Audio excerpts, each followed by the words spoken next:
Okey, kali ini kita jawab soalan daripada Puan Farhana. Lepas makan, perut terasa keras. Macam mana pula tu ya? Berkenaan perut terasa keras, cramp. Bagi yang mengalami masalah gastric, GERD dan anxiety, ini tak ada lain dan tidak bukan disebabkan oleh histamine intolerance. So, dalam konteks ini kita tengok 3 kemungkinan. Yang pertama, makan dalam keadaan perut berangin. Perut tu ada gas. Nombor 2, makan makanan yang belum sesuai lagi dengan peringkat MBB masing-masing. Dan nombor ketiga, makan tepung, minyak sayur dan susu. Baik, saya jelaskan dari yang pertama, yang kedua dan yang ketiga dengan terperinci. Bila kita makan dalam keadaan perut berangin dan ada gas, yang mana ini akan menimbulkan lebih stres lagi, tubuh badan akan menghasilkan lebih histamin, ini akan mengecutkan tisu lembut pada bahagian abdomen iaitu perut, menyebabkan perut terasa keras dan kram. Leceh.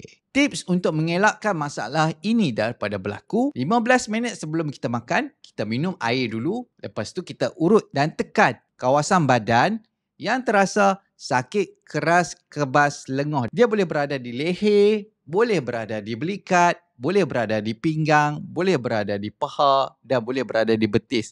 Kita kena cari poin-poin ni. Tekan, tekan, tekan saja. Tak perlu urut beria pun. Dan dia akan sedawa.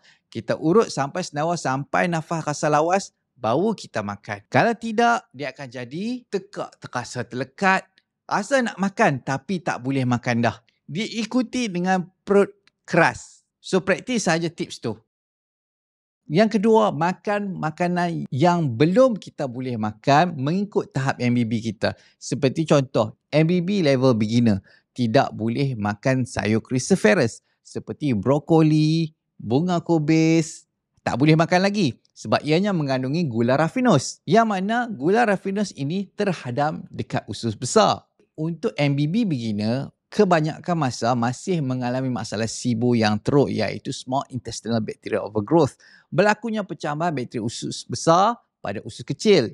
Jadi, bakteria usus besar pada usus kecil ini akan ambil gula raffinose itu, metabolize, senang kata dia makan jadi sumber tenaga dia dan proses tersebut membebaskan gas. Itu akan buat dia lebih bloated dan seperti biasa, stres akan trigger penghasilan histamin, akan mengecutkan tisu lembut pada abdomen, menyebabkan terasa kram dan keras.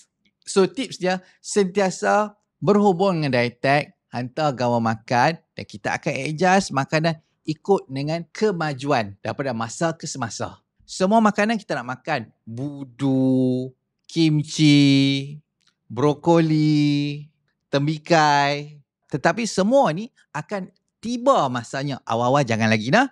Kita kena mempertingkatkan flora dan fauna bakteria usus kita dahulu untuk membolehkan kita hadam makanan ni. Dan paling last sekali, nombor 3 lah noh.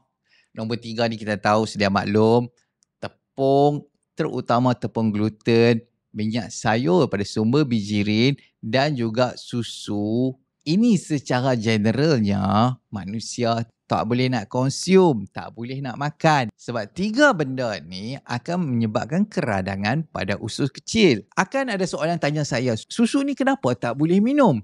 Untuk orang Southeast Asia, Asia Tenggara ni lah ya, iaitu Malaysia, Indonesia dan sewaktu dengannya, kajian telah menunjukkan yang kita kekurangan enzim laktis. Kita lactase deficient. Kita tak boleh nak hadam laktos daripada susu. Jadi bila kita minum susu, terutama susu lembu, proses penghadaman laktos dalam keadaan usus kekurangan laktis akan menyebabkan berlakunya keradangan pada dinding usus kecil. Sebab tu kita tak minum susu. Minyak sayur memang kita tahu dah memang tak boleh makan. Tepung gluten memang kita tahu dah tak boleh makan. Jadi jangan makanlah noh benda-benda ni. Untuk penyelesaian masalah perut keras selama-lamanya adalah perlu rawat punca masalah itu sendiri. Iaitu leaky gut. Dengan amal Half-Five Plus dan juga kita praktis MBB dalam kehidupan seharian untuk mengurangkan masalah histamine intolerance. Percayalah cakap saya, daripada masa ke semasa kita akan tengok masalah cramping perut, masalah perut jadi keras selepas makan akan hilang secara perlahan-lahan sampai satu hari kita akan fikir, mana pergi perut keras lepas makan ni nah? Itu sahaja. Selamat beramal semua.